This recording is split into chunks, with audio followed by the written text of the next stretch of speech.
Voilà, bonjour à chacun et à chacune. Très heureux de vous retrouver ce soir par le moyen de cet enregistrement. C'est vrai que c'est pas un format habituel pour moi, donc je vais essayer, avec la grâce de Dieu, de faire les réglages au fur et à mesure. Et voilà. Donc d'abord, j'espère que vous allez bien dans le contexte de ce confinement dans lequel nous sommes tous. Et c'est vrai que c'est pas facile à vivre, hein. Mais écoutez, en tout cas, nous nous adoptons, et je pense que nous pouvons tirer un très bon parti de ce temps, finalement, que Dieu nous accorde.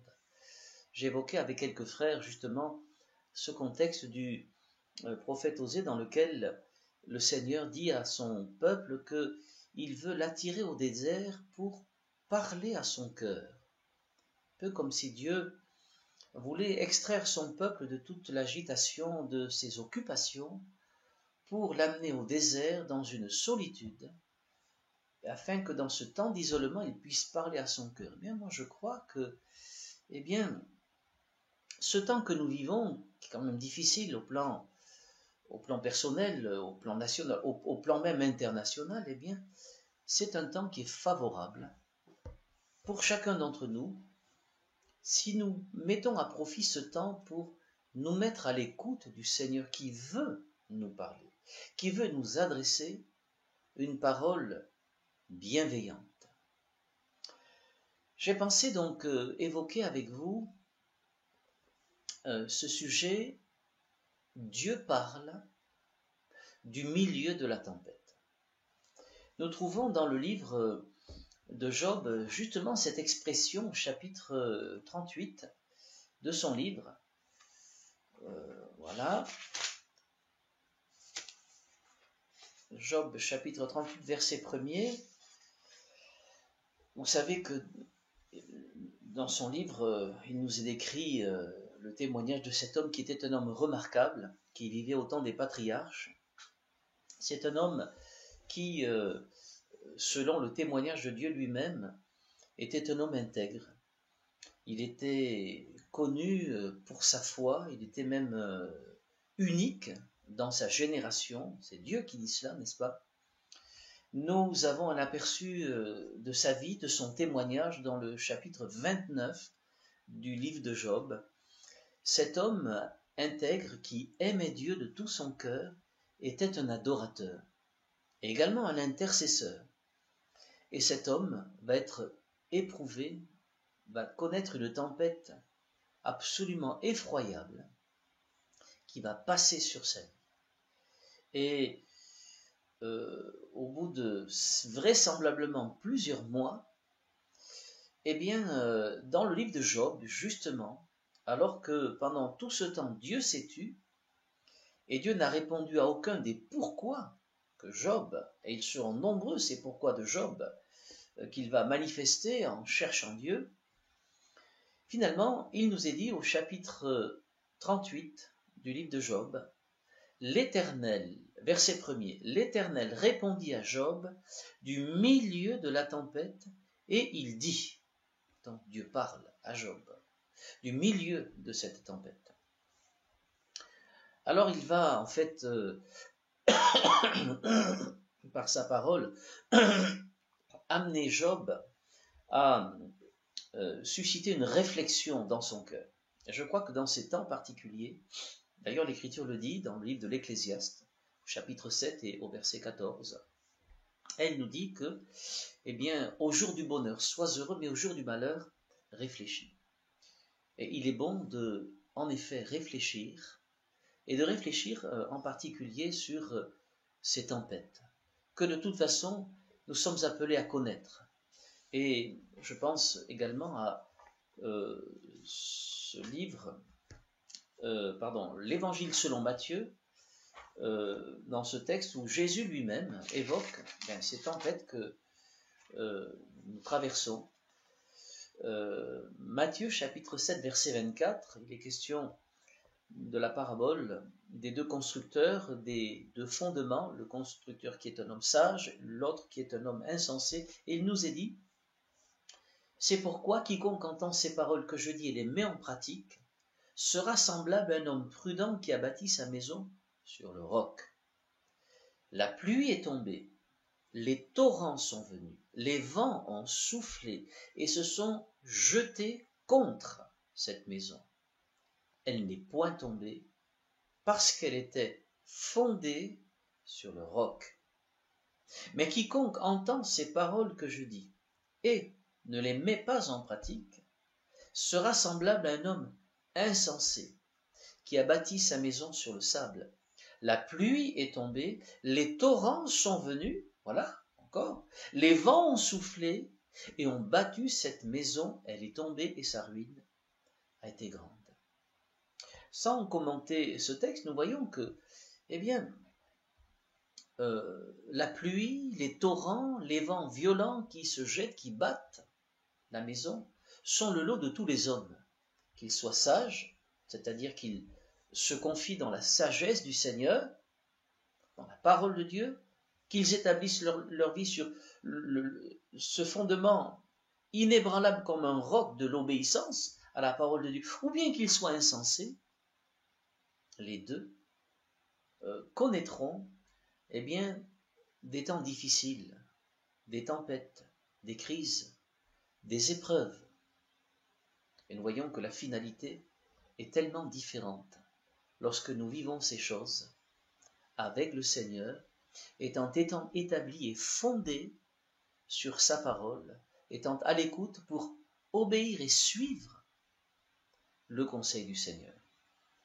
Alors, c'est important de revenir donc à cette pensée. Voilà, il nous est dit, du milieu de la tempête, l'Éternel répondit à Job et il dit, Dieu a parlé à Job donc dans sa tempête, il l'a invité à réfléchir sur bien des choses, et dans cette tempête que nous connaissons au plan national et même international, il faut donc réfléchir avec l'aide de la parole de Dieu.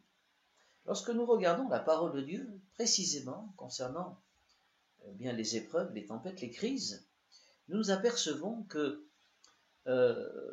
ces tempêtes et ces épreuves que nous pouvons connaître en tant que chrétiens, nous pouvons les traverser dans des contextes qui sont très différents. D'abord, il y a ces tempêtes que nous traversons à cause de notre engagement avec le Seigneur, au sein même de notre génération. Il y a ensuite ces tempêtes qui viennent nous toucher, nous atteindre à cause de notre désobéissance. Et puis il y a enfin ces tempêtes que nous subissons eh bien, à cause des autres, qui ne sont pas de notre fait, mais nous vivons dans un monde mais qui ne veut pas de Dieu, de plus en plus rebelle à Dieu, où l'iniquité va croissant. Et nous savons qu'à cause de cela, la création tout entière soupire, gémit, elle souffre, elle est balayée par des tempêtes violentes. La génération de Noé, la génération de Lot, de Sodome et Gomorrhe, eh bien, vivaient ces tempêtes, tempêtes de violence, tempêtes de méchanceté, pour ce qui concerne les temps de Noé, tempêtes de violence, d'immoralité, pour ce qui concerne les temps de Lot, qui vivait à Sodome donc, et Gomorrhe. Et nous nous souvenons que le Seigneur Jésus a annoncé dans l'évangile, dans les synoptiques, dans l'évangile selon Matthieu, selon Marc et selon Luc, il a annoncé que eh bien, les temps qui précéderaient immédiatement son avènement en gloire seraient des temps qui ressembleraient au temps de Lot et au temps de Noé. Eh bien, nous y sommes, frères et sœurs, et donc, lorsque nous regardons dans la parole de Dieu, eh bien, ces tempêtes que nous pouvons traverser, nous trouvons tout d'abord, eh bien, ces tempêtes que nous traversons à cause de notre engagement avec le Seigneur. Dans l'évangile selon Matthieu, tout d'abord au chapitre 14 et au verset 22, jusqu'au verset 36, sur l'ordre de Jésus, les disciples donc sont montés dans une barque pendant que Jésus est parti sur une montagne pour prier. Et alors qu'ils étaient au beau milieu de la mer, il nous a dit que le vent était contraire, ils avaient beaucoup de mal à ramer, et donc ils se sont trouvés donc dans une difficulté. Et le Seigneur est venu à leur rencontre, et au beau milieu de la tempête, il leur a adressé une parole d'apaisement. Ils étaient au cœur de la volonté de Dieu. Ils étaient dans cette barque parce que le Seigneur leur avait demandé d'être dans cette barque. En fait, le but du Seigneur, c'était d'aller dans le pays de Génézareth, et nous l'avons à la fin du texte, nous voyons que dans ce pays de Génézareth, eh bien, le Seigneur a d'abord annoncé le message de l'évangile, de la réconciliation avec Dieu, du pardon des péchés, ce message appuyé par des actes de puissance, de compassion à travers des prodiges, des miracles et des guérisons. Et nous voyons que les disciples étaient associés à cette œuvre magnifique, merveilleuse du Seigneur, et à cause de leur engagement dans cette œuvre, ils ont connu la tempête. Ils ont connu même des frayeurs.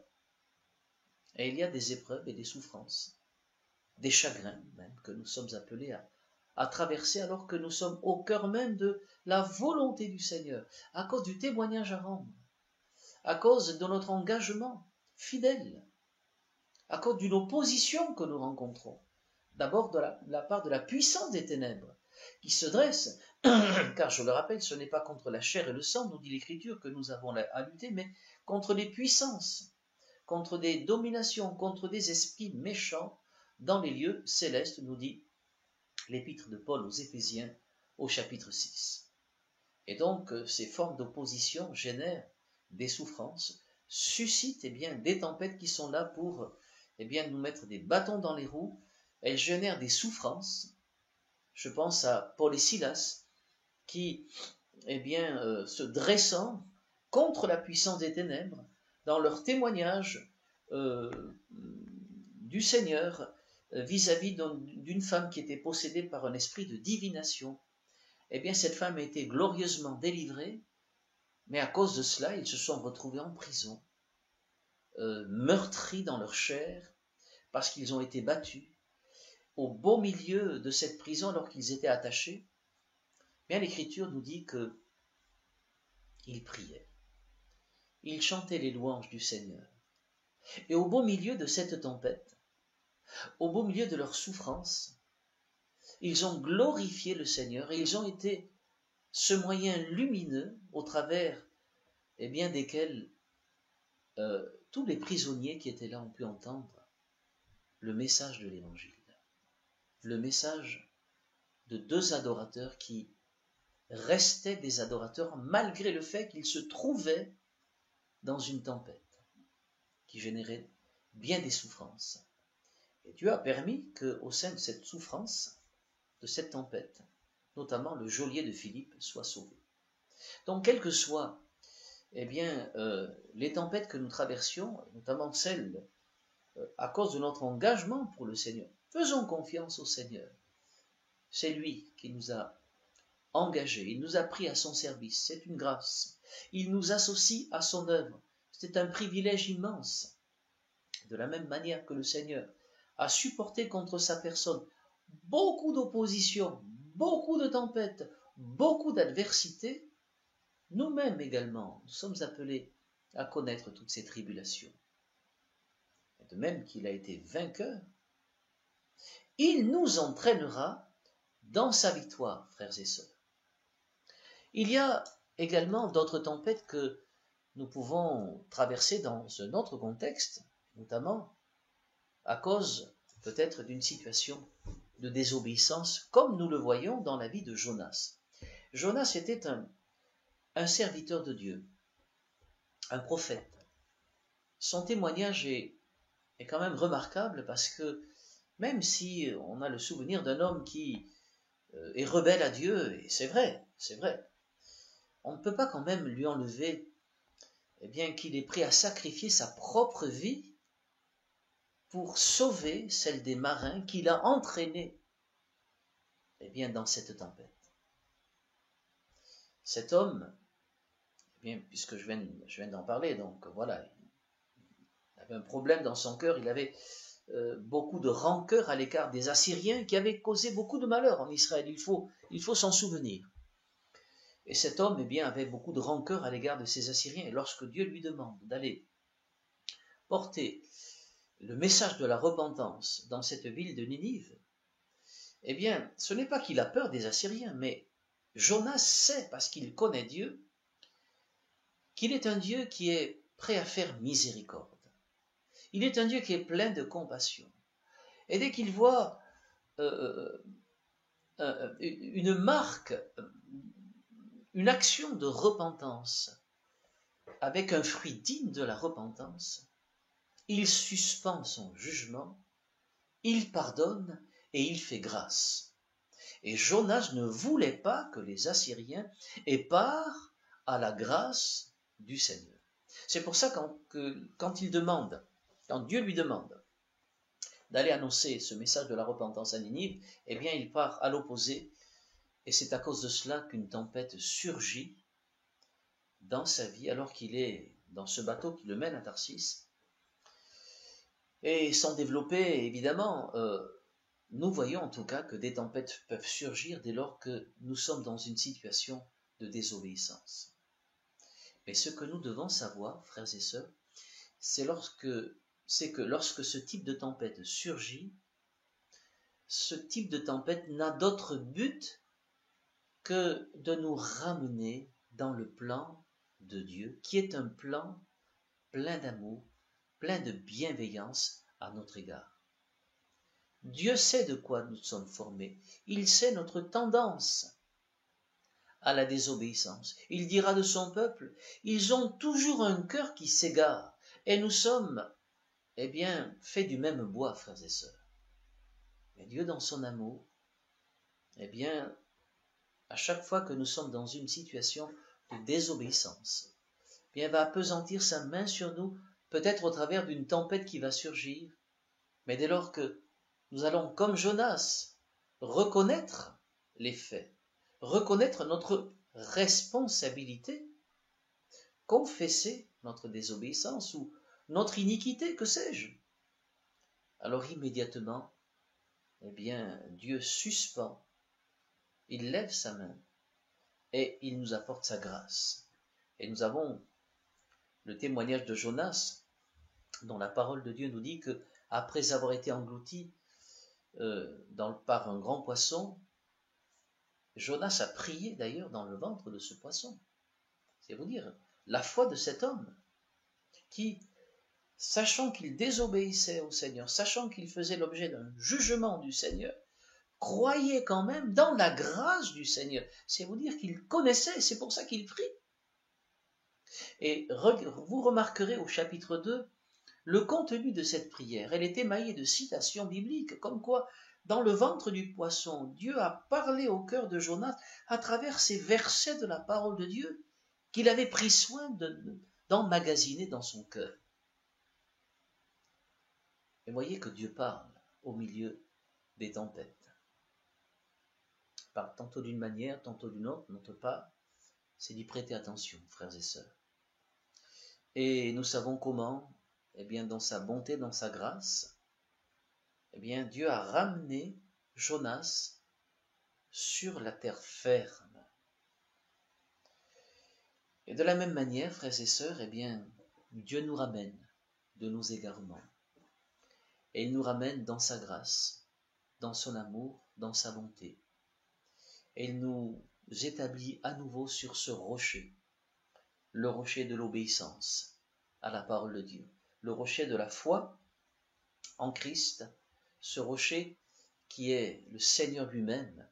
Nous sommes tout à nouveau dans la main du Seigneur, nous sommes gardés dans sa main parce que nous sommes précieux à ses yeux. Il y a donc les tempêtes que nous traversons à cause de notre engagement avec le Seigneur. Il y a les tempêtes que nous traversons à cause de situations de désobéissance. Et puis il y a les tempêtes que nous traversons et que nous subissons à cause des autres. Je pense à Paul, notamment, quand il doit partir, notamment à Rome, pour comparaître devant César, selon sa propre demande. L'Écriture nous dit eh bien, qu'il avertit le capitaine du navire que la navigation ne se fera pas sans péril, Actes chapitre 27, verset 10.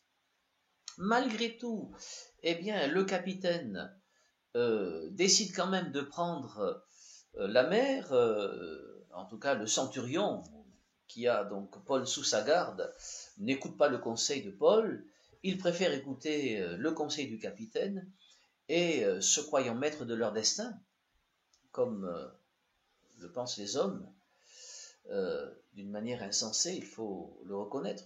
Nous le reconnaissons aujourd'hui, depuis que nous avons connu la grâce de Dieu, qu'autrefois nous étions insensés nous-mêmes. Donc ils partent sur la mer, et là surgit une tempête terrible. Elle est tellement terrible que l'Écriture nous dit, Actes chapitre 27, verset 20, la tempête était si forte que nous perdîmes enfin toute espérance de nous sauver. Ce nous, c'est donc, je rappelle que c'est l'évangéliste Luc qui écrit donc les Actes des Apôtres inspirés par le Saint-Esprit. C'est lui qui dit nous. Donc lui-même, Luc, il était dans cette pensée, et voilà, lui qui servait le Seigneur de tout son cœur, lui qui sera choisi par le Seigneur pour nous donner l'évangile qui porte son nom, l'évangile selon Luc. Eh bien, lui-même, il est dans cette situation, voilà, il nous est dit, nous perdîmes toute espérance de nous sauver, mais, dans cette tempête qu'ils subissaient, non pas parce qu'ils avaient fait quelque chose de mal, ils étaient dans une désobéissance ou un égarement quelconque, non, ils subissaient cela à cause de quelqu'un qui n'avait pas voulu écouter l'avertissement de Dieu. Et donc ils sont dans l'angoisse, dans la crainte à cause de cela, mais du sein de cette tempête, Dieu parle. Et Dieu va parler notamment à l'apôtre Paul, à travers un ange qu'il envoie, et il nous est dit, et c'est Paul qui parle, verset 23, « Un ange du Dieu à qui j'appartiens et que je sers m'est apparu cette nuit et m'a dit, Paul, ne crains point, il faut que tu comparaisses devant César, et voici, Dieu t'a donné tous ceux qui naviguent avec toi. » C'est ainsi que nous voyons encore une fois que Dieu parle dans nos tempêtes. Dieu vient au-devant de nous, toujours avec une parole d'apaisement. Ne crains pas, il vient nous rassurer. Lorsque les disciples étaient dans la tempête, il les a rassurés. Ne crains pas, n'ayez pas peur. C'est moi, dira Jésus, lorsqu'il vient à eux en marchant donc sur les eaux. Ainsi, le Seigneur vient nous rassurer également dans cette tempête que nous connaissons, que nous traversons, que notre monde traverse. Il vient nous dire, eh bien, de ne pas craindre, de ne pas avoir peur, de ne pas faire peur non plus aux autres. Ne faisons pas peur aux gens. Voilà. Mais au contraire, à travers notre paix, à travers notre espérance, soyons ces témoins de l'Évangile à travers ce message de paix, de la grâce du Seigneur, à travers cette grâce qui est encore offerte à tous les hommes. Eh bien, portons ce message et rappelons que Jésus est celui qui vient bientôt. Et au fond, c'est avec cela que je voudrais conclure à travers justement un texte qui m'a interpellé. Nous le trouvons dans le livre des psaumes. C'est le psaume, c'est le psaume 50, dans lequel Dieu nous est présenté comme celui qui vient d'une manière particulière, puisqu'il est dit au verset, voilà, on va lire du verset 1er, psaume 50, verset 1er, on va lire jusqu'au verset 6. Et il est dit ceci, Dieu l'Éternel parle et convoque la terre, depuis le soleil levant jusqu'au soleil couchant. De Sion, beauté parfaite, Dieu resplendit. il vient, notre Dieu. Il ne reste pas en silence. Devant lui est un feu dévorant, autour de lui une violente tempête. Il crie vers les cieux en haut et vers la terre pour juger son peuple. Rassemblez-moi mes fidèles, qui ont fait alliance avec moi par le sacrifice, et les cieux publieront sa justice, car c'est Dieu qui est juge. Amen. Voilà, ce psaume magnifique nous rappelle que, nous vivons des temps qui sont annonciateurs de l'avènement du Seigneur. Nous ne cessons de le dire, de le répéter, d'autres l'ont dit avant nous, mais au fur et à mesure que nous avançons dans le temps, nous voyons en effet que Jésus est vraiment celui qui est décrit dans l'Apocalypse comme étant celui qui était, qui est et qui vient. Jésus vient bientôt, frères et sœurs. Et je conclurai avec cette parole en rappelant que si les tempêtes ont un commencement, elles ont aussi une fin. Et je conclus enfin, vous allez dire que je n'en finis plus de conclure, n'est-ce pas? Oh, béni soit le Seigneur. Voilà, le psaume 107. À partir du verset 23, il nous est dit, ceux qui étaient descendus sur la mer dans des navires, ceux qui travaillaient sur les grandes eaux, ceux-là virent les œuvres de l'Éternel et ses merveilles au milieu de l'abîme. Il dit, et il fit souffler la tempête, qui souleva les flots de la mer. Il montait vers les cieux, il descendait dans l'abîme. Leur âme était éperdue en face du danger. Saisis de vertige, ils chancelaient comme un homme ivre, et toute leur habileté était anéantie. Dans leur détresse, ils crièrent à l'Éternel, et il les délivra de leurs angoisses. Il arrêta la tempête, ramena le calme, et les ondes se turent. Ils se réjouirent de ce qu'elles s'étaient apaisées. Et l'Éternel les conduisit au port désiré. Amen. Voilà un texte magnifique qui nous montre que, si la tempête a un commencement, elle a également une fin. Voilà, petit réglage. Elle a également une fin. Il nous est dit, il arrêta la tempête, ramena le calme, et les ondes se turent. Et ils se réjouirent de ce qu'elles s'étaient apaisées, et l'Éternel les conduisit au port désiré. Bien voilà, frères et sœurs, bientôt, toutes les tempêtes cesseront. Le calme viendra. S'agissant de cette tempête, le calme va venir bientôt. Et nous aurons l'occasion de nous retrouver certainement pour partager encore de bons moments dans la communion fraternelle. Quoique, le temps appartient à Dieu. Et le Seigneur dit dans sa parole qu'il vient bientôt, mais ce qui veut dire également qu'il vient rapidement. Donc, ce qui réjouit mon cœur dans ce texte, c'est que il nous est dit, voilà, il arrêta la tempête, il ramena le calme, et surtout, et l'Éternel les conduisit au port désiré. Frères et sœurs, nous naviguons avec le Seigneur. Nous sommes avec lui dans la barque.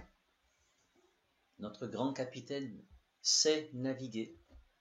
Il est en train de nous diriger vers ce port, tant espéré par tous ceux qui nous ont précédés dans les générations qui sont venues avant nous. Et bientôt, nous arriverons au port désiré. Je vous disais que dans la tempête, Dieu parle bientôt. Une voix se fera entendre. Et cette voix, vous savez ce qu'elle va dire? Elle va dire ceci. Voici l'époux, allez à sa rencontre. Et lorsque nous entendrons cette voix, en un clin d'œil, nous serons changés, métamorphosés. Notre corps corruptible revêtira l'incorruptibilité et nous serons enlevés à la rencontre du Seigneur pour entrer eh bien, dans cet héritage glorieux qui nous est réservé dans le ciel, un héritage, on l'a vu il n'y a pas très longtemps, qui ne peut ni se corrompre, ni se flétrir, qui nous est réservé dans le ciel, que le Seigneur Jésus nous a préparé lui-même. Alors bénissons le Seigneur, fortifions nos cœurs, restons fermement attachés à la parole de Dieu, à la parole de sa grâce, comme dit l'Écriture, et ne cessons pas de bénir, de louer le Seigneur, de le prier, d'intercéder aussi dans ces temps difficiles pour notre monde, pour ceux des nôtres qui ne sont pas encore entrés dans la bergerie. Et attendons-nous à la grâce, à la manifestation de l'amour, de la compassion du Seigneur. Il est vivant, il vient bientôt. Gardons cette parole dans notre cœur, et comme dit le psaume 1er, méditons-la jour et nuit, car à travers elle, nous porterons un beau fruit pour la gloire du Seigneur. Que le Seigneur vous bénisse, frères et sœurs. Amen.